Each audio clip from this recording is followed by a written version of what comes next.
قل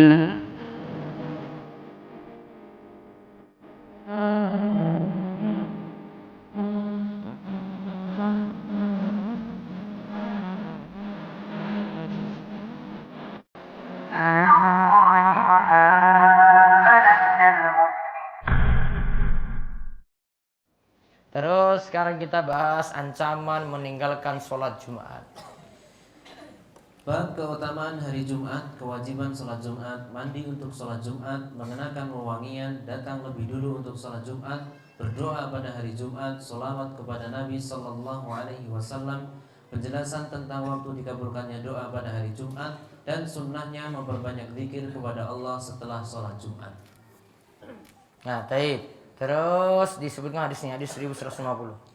وعنه عن ابن عمر رضي الله عنهم أنهما سمع رسول الله صلى الله عليه وسلم يقول على أعواد منبره لينتهين أقوام عن ودعهم الجمعات أو ليختمن الله على قلوبهم ثم ليكونن من الغافلين رواه مسلم.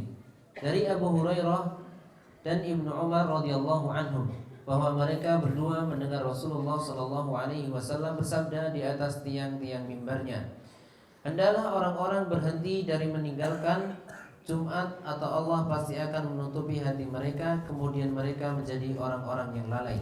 Hadis riwayat Muslim.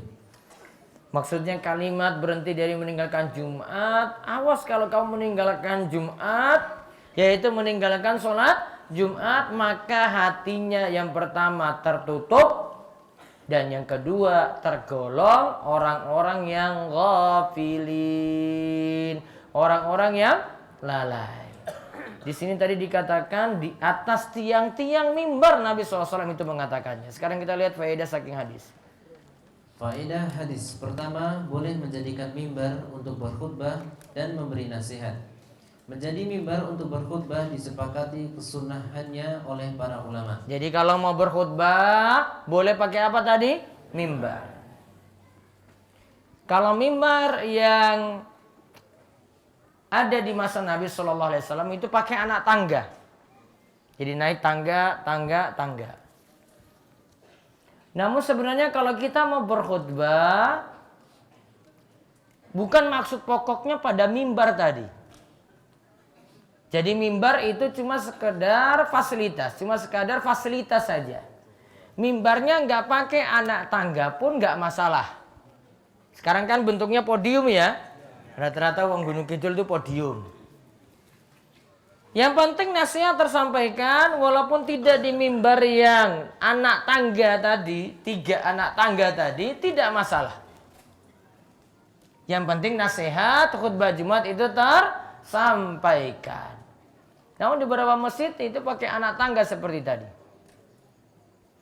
Namun tidak ada aturan sebenarnya mau naik itu pakai baca apa, terus pakai tongkat atau tidak ada aturan seperti itu. Bebas sebenarnya. Kadang sebelum khotib itu naik mimbar, ada Bilal yang nanti bacakan yang artinya, tapi dia pakai bahasa Arab. Tapi jamaah-jamaah nggak pada paham. Ya, karena pakai bahasa Arab. Pada para jamaah sekalian yang tidak mau diam, yang berbicara ketika khutbah Jumat itu berlangsung, maka tidak ada Jumat untuknya. Fala Jum'atalah. Maka tidak ada Jumat untuknya. Dia baca dengan bahasa Arab, kemudian setelah itu pakai sholawat, kemudian imam itu naik ke atas mimbar. Sebenarnya tidak ada aturan seperti ini untuk prosesi imam itu naik mimbar. Naik biasa saja sudah sampai di atas, nah itu sudah sah dan boleh untuk menyampaikan khutbah. Terus yang kedua, Salat Jumat itu fardu ain dan diharuskan melaksanakannya dengan berjamaah. hukumnya fardu ain, orang per orang wajib. Terutama yang balik. Lalu diharuskan berjamaah. Ustadz, saya cuma 1 orang saja karena saya telat. Boleh nggak sholat Jumatnya 2 rakaat? Tidak boleh. Gantinya apa? Sholat zuhur berapa rakaat? 4. Jadi misalnya dia tidur, bangunnya jam 1:30. Orang sudah bubar Jumatan. Apa yang dilakukan? Ganti dengan sholat zuhur. Berapa rakaat? 4. Terus ketiga. Ada peringatan keras bagi yang meninggalkan sholat Jumat sebanyak 3 kali karena menganggap remeh, malas-malasan, dan tanpa ada udzur syar'i. Akibatnya adalah Allah akan menutup pintu hatinya. Allah menutup pintu hatinya ketika meninggalkan sholat Jumat sebanyak 3 kali. Diberi catatan di situ tidak dipersyaratkan berturut-turut. Yang penting 3 kali. Dengan alasan situ malas-malasan, tidak punya uzur. Misalnya kalau ada uzur, pergi safar. Dia ke Surabaya pas hari Jumat. Ya. Boleh nggak meninggalkan sholat Jumatnya? Boleh. Namun nanti dia ganti dengan sholat apa? Zuhur. Terus yang berikutnya lagi, keempat. Maksiat itu bertingkat-tingkat. Maksiat itu bertingkat-tingkat. Ada yang masuk dosa syirik. Ada yang masuk dosa besar. Ada yang masuk dosa kecil. Sekarang pertanyaannya, mana yang lebih parah? Dosa syirik apa dosa besar? Mana yang lebih parah? Dosa syirik apa dosa besar? Dosa tumbal kepala sapi dengan dosa korupsi 1 miliar. Mana yang parah?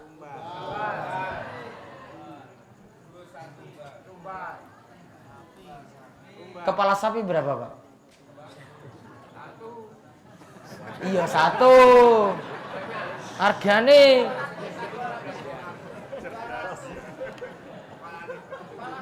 kepala sapi saja. Kalau sapi ini utuh, ya besar lah, besar. Nah, 30 juta. Tadi korupsinya berapa? 1 miliar. Parah mana? Kepala sapi dari sapi yang harganya 30 juta atau korupsi 1 miliar? Kepala sapi 30 juta. Itu lebih parah dibandingkan korupsi 1 miliar. Namun yang biasa di demo yang mana?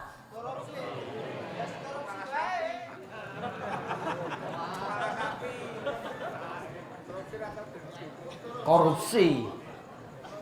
Orang seakan-akan nggak peduli itu dosa syirik. Nggak tahu kalau dosa syirik itu lebih parah. Yang tahu pokoknya poro koruptor, pokoknya hukum gantung. Nah itu biasanya. Iya toh? Namun nggak pernah tadi itu yang melakukan perbuatan syirik dihukumi kayak gitu. Itu biasa aja. Oh, iki wis turun temurun. Wah itu sudah tradisi. Itu sudah kearifan lokal. Wah itu sudah warisan simbah-simbah dulu sekali. Saya cuma wariskan saja karena saya takut kualat katanya. Iya toh? Padahal ada yang lebih parah. Maka maksiat itu bertingkat-tingkat. Selingkuh dosa besar apa dosa kecil? Selingkuh dengan tetangga satu RT lebih parah apa dengan orang jauh sekali? Wong panggang karo wong apa iki? Paling ujung apa paling ujung? Rongkop sana itu. Mana yang lebih parah? Selingkuh se-RT atau yang satu kabupaten? Yang lebih parah yang mana? Pak. Salah semua. Namun lebih parah dosanya kalau dengan tetangga dekat. Tuh, ngoke Pak. Orang yang ngilan. Karo tenggone ora iso dijogo matane. Iya toh, Pak?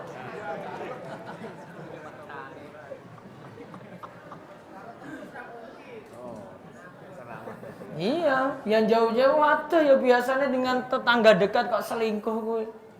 Diam-diam menghanyutkan. Weneng pokoknya. Maka kesimpulannya berarti maksiat bertingkat-tingkat atau tidak? Bertingkat-tingkat. Kayak tadi selingkuh saja, zina, itu ada yang bertingkat-tingkat.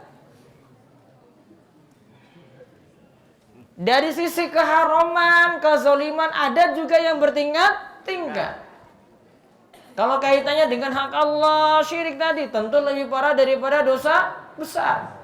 Terus yang kelima, siapa yang Allah tutup pintu hatinya, maka ia akan lalai dari zikir dan berhak mendapatkan siksa neraka. kalau hati sudah tertutup, dengar azan pun wis males. Hati sudah tertutup, pingin gerak untuk ibadah, mau ke masjid yo jelas males. Itu tanda hati tertutup. Mau apa lagi, mau dengar pengajian, sana sini ayat masuk, wes males sekali itu. Wah ini ayat apa lagi ini, wah ini hadis apa lagi ini. Paling sudah nggak mau nerima lagi. Itu tanda hatinya tertutup. Hati yang parah itu ada dua. Yang pertama hati yang tertutup, artinya di sini bisa hati itu mati. Yang kedua hatinya itu sakit. Berarti hati yang parah itu ada dua. Hati yang mati dan hati yang sakit. Parah yang mana? Mati apa sakit? Mati. Kalau mati sudah nggak bisa buat apa-apa lagi. Kalau sakit masih bisa disembuhkan.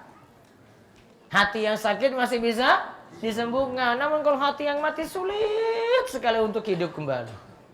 Terus yang ke-6, mengamalkan ketaatan dan menjaga sholat 5 waktu dan juga sholat berjamaah akan membuat hati bercahaya serta bersih dari kotoran dan dosa. Tadi kan meninggalkan sholat Jumat. Meninggalkan sholat Jumat hatinya apa? Tertutup. Berarti kebalikannya. Menjaga sholat Jumat, menjaga sholat 5 waktu, menjaga sholat berjamaah akan membuat hati itu bercahaya. Dosa-dosanya pun akan terhapus ketika melaksanakan sholat.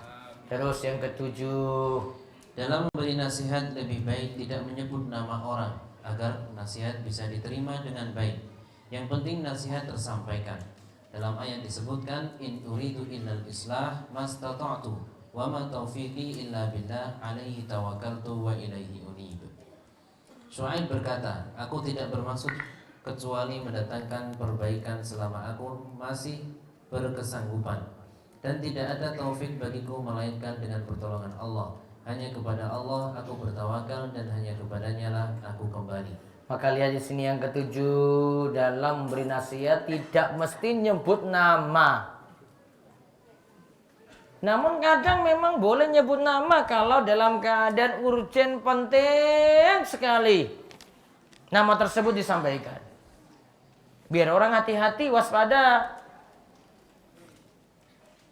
Namun kalau tidak perlu untuk nyebut nama, itu lebih baik. Jadi nasihatnya global. Nasihatnya umum. Yang penting sudah beri nasihat.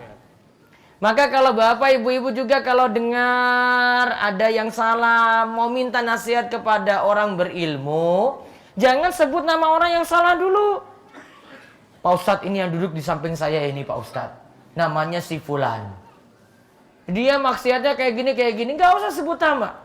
Sebutkan saja kesalahannya apa, nanti biar kesalahan ini yang nanti diberikan nasihat tanpa menyebut nama. Dan kita berharap ketika menasihati tadi tujuannya supaya orang lain itu jadi baik tanpa menyebutkan nama, itu lebih bagus. Wallahu a'lam bishawab. Itu 2 pembahasan yang kita bahas untuk kesempatan hari ini.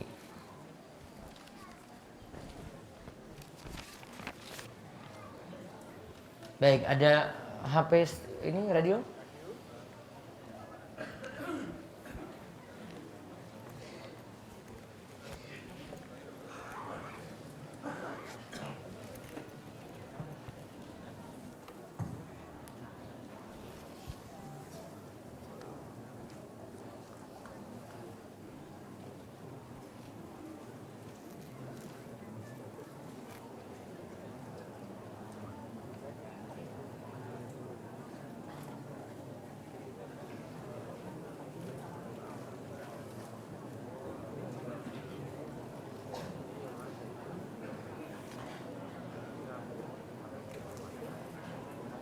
Baik, ada pertanyaan dari Yani Sleman. Assalamualaikum Ustaz. Waalaikumsalam warahmatullahi wabarakatuh. bagaimana kita menyikapi ujian hidup terutama sakit. Jadi gini Ustadz, saya gadis sakit operasi kista 4 kali. Dan ini mau operasi kelimanya. Dan direncanakan diangkat ovariumnya yang kanan. Apakah ada atau tidak hubungannya dengan kelakuan ayah dulu Ustadz yang pernah berzina sampai wanita lain itu keguguran? Kejadian yang terjadi kepada saya ujian atau karma Pak Ustadz? Asalnya kita tidak bisa katakan itu karma. Ya. Asalnya kita tidak bisa katakan itu karma. Karena Allah Subhanahu wa taala katakan wala taziru waziratu wizra ukhra. Wa alaysa lil insani illa ma sa'a. Manusia itu tidak mewariskan dosa dari yang lainnya. Ini bapaknya dulu maksiat nih. Anaknya kan baik. Dia tidak wariskan dosa dari bapaknya. Anaknya sudah baik nih. Asalnya seperti itu. Wa alaysa lil insani illa ma sa'a. Ini dalam surat An-Najm ini. Manusia cuma mendapatkan apa yang ia usahakan. Oh, ini dosa dia dapat hukuman karena dosa itu. Jadi kalau dalam Islam mau katakan hukum karma, wah ini tidak. Namun kalau itu karena dosa atau kesalahan kita, iya bisa. Karena dosa atau kesalahan kita, akhirnya kita kena hukuman yang berat, dikasih penyakit yang berat. Misalnya, ada yang sering selingkuh. Ini tak sebut, ini orang pertanyaan. Ada yang bukan selingkuh Pak, namun senang lanang karo lanang. Apa istilahnya? Kok lesbian lanang karo lanang toh? Apa? Homo. Ada yang Allah beri hukuman langsung loh di dunia. Dia dulu kelakuan kayak gitu, Allah langsung beri hukuman, langsung kena virus apa? HIV AIDS. Itu diantara bentuk hukuman di dunia. Dan akhirnya kalau memang virus itu belum masuk, belum sampai merusak, wah kita bisa syukuri itu. Namun kalau dia punya kesempatan masih bisa bertobat, suruh tobat. Namun ini diantara bukti kalau ada dosa yang nanti pengaruhnya kena hukuman yang disegerakan di dunia. Berarti untuk keadaan semacam ini, tobat untuk dosa-dosa yang dulu pernah diperbuat. Adapun yang ditanyakan sekarang ini, saya mau katakan ini hukuman juga harus lihat masa lalunya bagaimana. Namun yang jelas itu bisa jadi, kalau musibah seperti ini bisa jadi itu karena hukuman, bisa jadi itu untuk ujian naik derajat iman. Ya, untuk ujian naik derajat iman. Dan bisa jadi Allah memberikan ampunan juga untuk ya musibah-musibah semacam tadi. Maka kita cukup doakan saja, mudah-mudahan segera sembuh tadi penyakitnya yang ada dan Allah maafkan kesalahan-kesalahannya. Wallahu a'lam. Ustadz, bagaimana hukum menunda taubat? Karena takut setelah tobat melakukan dosa yang sama lagi. Kalau nggak mau tobat, siapa yang jamin kalau besok itu masih bisa hidup? Siapa yang jamin coba? Ada yang berani jamin? Tobat itu kenapa disegerakan? Ya, tobat itu kenapa langsung kita itu tobat nggak tunda-tunda? Karena kita nggak tahu besok itu terjadi bagaimana. Maka kalau ada kesempatan untuk tobat, maka bersegeralah bertobat. Ya ayyuhalladzina amanu tubu ilallahi taubatan nasuha. Wahai orang-orang yang beriman, bertobatlah kepada Allah dengan tobat yang sesungguhnya, tobat yang tulus. Saya mau tanya, untuk kurban kambing, batas minimal umur kambing itu berapa? Batas minimal umur kambing itu 1 tahun. Apa tandanya? Foil itu bentuknya gimana? Giginya kenapa? Tanggal 1 apa 2 apa 3? 1 bisa. Sudah ngerti tandanya ya? Berarti kalau di bawah 1 tahun untuk kambing, kambingnya masih muda, belum mencapai 1 tahun, maka kurbannya tidak sah. Karena kurban punya syarat-syarat. Tidak terpenuhi syarat ini, kurbannya nggak sah. Ini beda kalau kita nyembeli kambing untuk makan-makan, Ji. Mau buat sate atau yang lainnya terserah. Umur nggak diperhatikan. Namun kalau kurban itu punya syarat-syarat. Saya punya kambing jantan sekarang berumur 1 tahun, 1 bulan. Dan belum poil tadi. Ada yang belum juga? Ada. Namun kalau sudah dipastikan 1 tahun 1 bulan, ya boleh untuk disembelih. Nggak mesti dengan tanda tadi. Wallahu a'lam. Wahabi itu apa sih Pak Ustadz? Kenapa orang-orang yang ngaji di sini dijuluki Wahabi? Dan bagaimana jika kita ditanya tentang Wahabi? Itu gosip murahan. Karena mau nuduh Wahabi, Wahabi apa dulu? Tanya dulu sama orang yang nuduh. Kamu bilang saya Wahabi itu apa? Apakah Wahabi itu karena ngaji? Apakah Wahabi itu karena meninggalkan syirik? Apakah Wahabi itu karena meninggalkan bid'ah? Apakah Wahabi itu karena tidak mau melakukan dosa besar? Apakah Wahabi itu karena mengikuti tuntunan Nabi Sallallahu Alaihi Wasallam? Kalau memang seperti itu, ya nggak apa-apa disebut Wahabi. Karena dia mengikuti apa? Kebenaran. Paham Bapak-bapak? Kenapa nggak apa-apa tadi? Wong tadi kan nisbatnya kan benar. Karena dia mengikuti apa? Kebenaran, ora masalah. Kalau dia itu tuduhannya bilang yang jelek-jelek, misalnya bilang Wahabi itu karena tidak cinta Nabi, karena jelek-jelekan kanjeng Nabi, itu cuma fitnah, enggak benar. Dan Ustaz, sikap saya bagaimana hadapi tuduhan semacam tadi? S-A-B-A-R. Apa bacanya? Sabar. Wes gampang itu kalau ngomong. Tinggal nahan-nahan saja. Saya pernah melihat imam di suatu masjid ketika takbiratul ihram kedua tangannya melebihi kepala. Wallahu akbar. Ini berarti telapak tangannya tinggi dan jari-jarinya tidak rapat. Oh ini. Allahu akbar.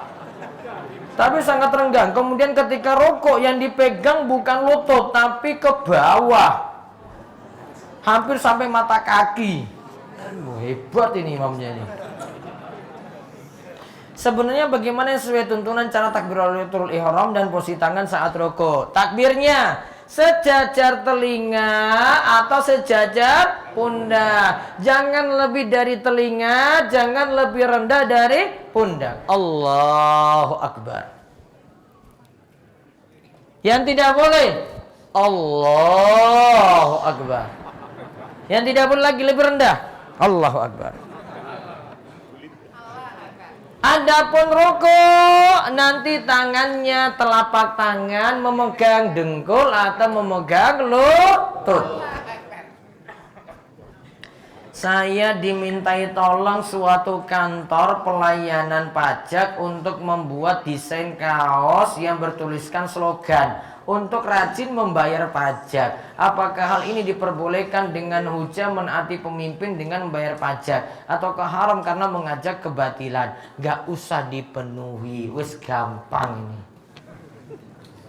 Adapun kalau jadi pemungut pajak ya dosa, dosanya dosa besar. Kerja di situ dosanya masalah. Gak kasarannya itu jadi orang zalim. Paham kenapa zalim? Apa? Bukan gajinya gede, orang bahas gaji iki. Ini bahas wong zolim. Kenapa zolim? Kenapa zolim, Pak? Ada yang dapat hadiah 150.000, itu masih dipotong pajak 10.000. Jadi cuma dapat 140.000. Zolim apa ora coba lihat. Sudah dapat sedikit 150.000 dipotong lagi, coba lihat. Coba jenengan perhatikan kalau zakat gimana coba zakat? Kapan zakat itu diambil kalau zakat mal? Nunggu apa dulu? Nisab. Kalau belum mencapai nisab berarti tidak ditarik zakat. Nunggu haul juga. Besarannya juga lihat-lihat 2,5%. Nisab tercapai dulu. Emas 85 gram, perak 595 gram. Mata uang misalnya disetarakan dengan emas atau perak, sekitar perak nanti. Sekitar 5 juta rupiah, 4 atau 5 juta rupiah, baru kena. Ini belum apa-apa sudah dipotong. Pajak kan kayak gitu. Dan orang pajak itu selalu cari-cari kesalahan. Pokoknya kalau sudah dihitung, ini asetnya sekian, pokoknya dicari-cari kesalahan. Pak, ini pokoknya belum selesai. Cari lagi asetnya tadi, biar pajaknya itu besar. Zalim apa bukan? Zalim. Tak bahas itu. Pokoknya nggak usah kerja-kerja di situ. Oh, ini belum. Bagaimana menyikapi kalau ada yang menganggap orang tua Nabi SAW tidak mati dalam keadaan kafir karena hidup di zaman fatrah? Tidak benar, sudah saya jawab kemarin. Harusnya hidup di masa fatrah ikut ajaran Nabi sebelumnya. Situ ada ajarannya Nabi Ibrahim. Harusnya orang tua Nabi SAW ikuti ajarannya Nabi Ibrahim. Aduh, ini masalah pinjam meminjam uang ini. Bahwa pinjam uang di bank itu adalah riba. Dan dari pihak si pemberi pinjaman, diberi pinjaman, kedua-duanya adalah sama-sama berdosa. Untuk itu berhubung saya sendiri sering-sering pinjam dan juga masih punya rencana lagi untuk pinjam lagi, maka tolong kepada Ustadz tunjukkan saya harus pinjam kemana yang tidak ada ribanya. Saran saya gak usah pinjam-pinjam lagi. Saya nggak sarankan pinjam ke bank, nggak usah pinjam-pinjam lagi. Hidup apa adanya. Ustadz, saya nggak bisa makan, nggak mungkin. Taraf hidupnya itu diturunkan. Sebenarnya kita itu tuntutannya itu banyak karena memang gayanya terlalu banyak sekali. Ya kan, ada karena gengsi, uangnya nggak sampai seperti itu, beli motor yang 25 juta rupiah. Padahal beli motor 5 juta pun bisa. Namun paksa beli motor 25 juta. Itu kan cuma karena gengsi saja. Nggak mau punya motor second, namun mau punya motor anyar. Anyarnya riba meneh. Kalau tanya masalah ini tak jawab tegas-tegas. Jika bekerja di kejaksaan negeri itu zolim tidak Ustaz? Tidak zolim, asalnya masih boleh. Apakah hukum seorang ibu yang melarang anaknya bertemu dengan bapak kandungnya? Posisi bapak dan ibu sudah bercerai dan bapak sudah menikah lagi. Nggak apa-apa kalau ketemu dengan bapak kandungnya sendiri. Boleh atau tidak? Boleh. Jumlah hewan akikah untuk anak laki-laki yang sesuai sunnah Nabi berapa? 2 ekor kambing. Terserah kambing jantan maupun kambing betina. Dua-duanya boleh. Dan berapakah jumlah hewan akikah untuk anak perempuan? 1 ekor kambing. Pertanyaan selanjutnya, gimana kalau anaknya lanang mampunya cuma 1 ekor kambing? Boleh atau tidak? Boleh. Barang siapa yang mati dalam keadaan masih memiliki kewajiban puasa, maka ahli warisnya yang nanti akan mempuasakan dirinya. Seandainya orang itu mati tanggal 10 Ramadan, wajib melunasi puasanya sampai akhir Ramadan atau tidak? Kan cuma 10 Ramadan toh? 20 Ramadan itu kan nggak puasa. Dia hidup nggak ketika 20 Ramadan tadi? Sudah meninggal dunia tanggal 10. Sama seperti tidak kena kewajiban. kewajiban. Berarti ada qada puasa enggak? Tidak. Terus yang kayak gimana utang puasa? Gini, pas Ramadan utang 10 hari sakit. Pas Syawal sibuk jagung, sibuk macam-macam. Enggak sempat nyaur, Zulkaidah mati. Punya kesempatan nyaur enggak di bulan Syawal tadi? Punya. Namun belum disahur Zulkaidah, qadarullah meninggal dunia. Punya utang 10 hari. Itu yang masuk dalam sabda Nabi SAW. Man mata wa alaihi siyam sama anhu waliyuhu. Siapa yang mati dalam keadaan punya utang puasa, hendaklah ahli warisnya nanti mempuasakan dirinya. Saya pernah dengar hadis yang menerangkan bahwa pemborosan itu adalah temannya setan. Ayat ini surat Al-Isra. Apakah itu benar? Innal mubadzirina kanu ikhwana syayatin. Sesungguhnya yang namanya orang yang tabzir itu mengeluarkan harta untuk jalan maksiat. Itu namanya apa tadi? Tabzir. Contoh apa? Ya wes, rokok misalnya. Tabzir. Dikatakan tadi itu ikhwana syayatin, termasuk saudaranya setan.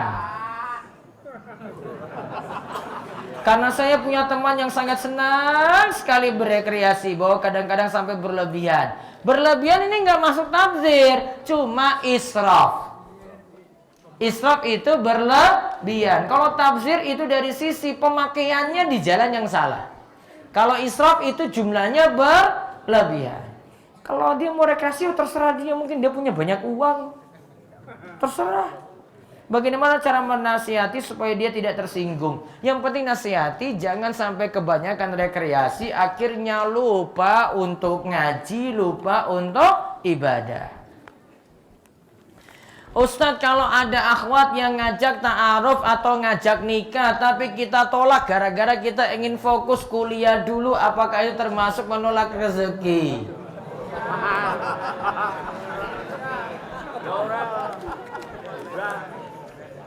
Ya ini mungkin gak punya penghasilan, ya kepiye meneh Pak. Kalau memang belum mampu nikah, ya nggak apa-apa ditolak, atau bilang, Mbak tunggu sebentar ya. Nah itu. Kalau takut fitnahnya terlalu besar, ya bilang aja, saya saat ini belum mau nikah, kamu cari yang lainnya saja. Atau kalau punya teman yang belum nikah, ya sarankan pada teman saya, ini teman saya jomblo. Mau nggak kamu sama teman saya? Gitu, tawarkan pada yang lain. Hukum berdagang baju atau pakaian secara kredit bagaimana Ustadz? Contoh, kalau cash 100.000, kalau dibayar 2 kali, dengan kredit dibayar jadi 120.000. Apakah termasuk riba? Tidak. Kenapa? Namanya kalau kita tambah waktu, yo resikonya yo tambah uang. Iya Bang?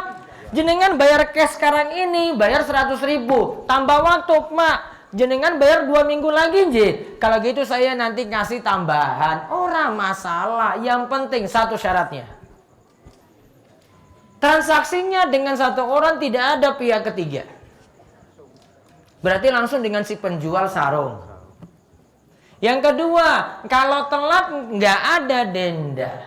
Kalau ada tambahan, kalau telat berarti masuk riba. Kemudian yang ketiga, harga harus jelas. Kalau tadi misalnya nyicil jadi 2 minggu 120.000, oh berarti 120.000 ini nggak boleh berubah, nggak boleh nanti jadinya. Oh Pak, jenengan kan nggak lunas 2 minggu ini, berarti saya kasih tambahan jadi 150.000, tambahan jadi 150.000, berarti apa?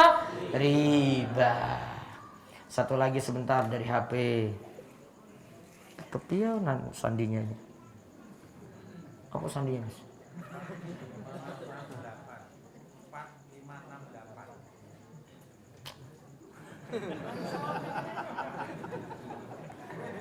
Dari Bagus Jakarta. Bagaimana apa ini? Bagaimana hukum bekerja di kantor pajak, tetapi posisinya bukan di bagian yang memungut pajak. Jadi saya lebih memposisikan hanya sebagai PNS, bukan sebagai pemungut pajak. Hukumnya gimana? Sami mawon. Tetap nggak boleh. Solusinya apa? Resign, keluar. Mangel toh? Apalagi gajinya besar. Itulah manusia diuji ketika dapat gaji besar, namun itu maksiat, namun itu haram. Diuji bisa ketika itu mau keluar nggak? Karena Allah lagi uji dia. Kalau dia mau tinggalkan ini karena Allah, mudah-mudahan Allah ganti rizkinya dengan yang lebih baik. Terus dari Australia, dari Ibu Khadijah Ummu Abdullah, Brisbane, Australia. Kayaknya pengen kesana jadinya ya. Mohon bimbingannya untuk mendidik anak di negara non-muslim dan juga perbedaan pendapat orang tua dalam membesarkan anak. Mudah-mudahan dapat lingkungan yang bagus di sana, dapat teman-teman yang juga sama-sama muslim. Intinya itu pada lingkungan. Kalau untuk masalah pendidikan di daerah yang situ mayoritas non muslim, mudah-mudahan dapat lingkungan yang baik. Satu lagi,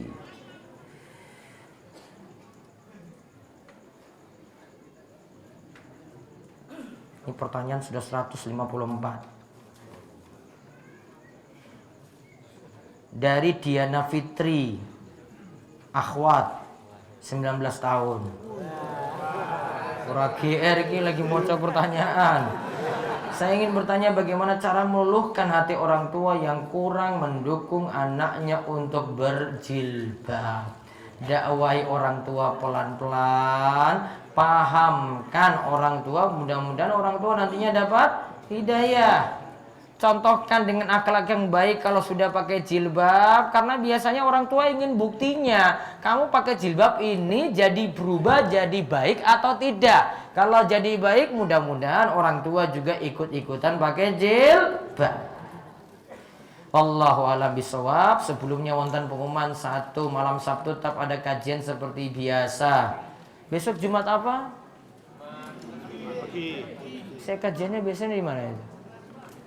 Giri Purwo Barat. Besok di mana? Hah?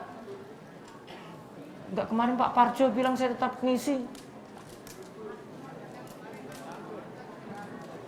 Oh, kalau itu libur, alhamdulillah. Terus malam Sabtu tetap ada. Sabtu besok, saya di Cipinang sama di Jatiwaringin. Ahad besok, Ahad apa? Pon. Bagi warga Nglipar sekitarnya, silakan hadir di Balai Desa Pilang Rejo jam 6. Nanti ada pengawasan Ahad pagi. Kemudian yang kedua, bagi warga Panggang Purwosari, semuanya diundang, Panggang lan Purwosari. Nanti ada pengawasan di Masjid Baitur Rahman, Baitur Rahim, Kelampok, Giri Purwo, di tempatnya Pak Parjo. Nanti di masjid ya, di masjid diundang untuk semua warga Purwosari lan Panggang, semuanya hadir jam 10 sampai selesai. Jam 10 sampai selesai. Demikian kita cukupkan, mugi-mugi manfaat. Mudah-mudahan Allah terus beri kita taufik dan hidayah, dan kita senantiasa diparingi rizki, kesehatan, umur panjang, dan mudah-mudahan diberikan husnul khotimah. Kita tutup kalian doa kafaratul majlis. Monggo. Subhanakallahumma bihamdika asyhadu an la ilaha illa anta astaghfiruka wa atubu ilaik. Assalamualaikum warahmatullahi wabarakatuh.